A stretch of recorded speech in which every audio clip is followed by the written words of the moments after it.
ও মাই আমার বিউটিফুল।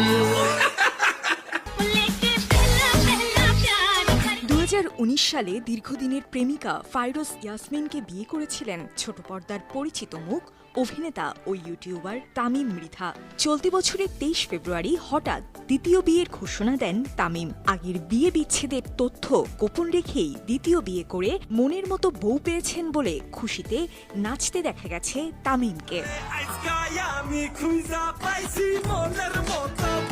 সেই নাচের ভিডিও ইতিমধ্যে সোশ্যাল মিডিয়ায় ভাইরাল হয়েছে।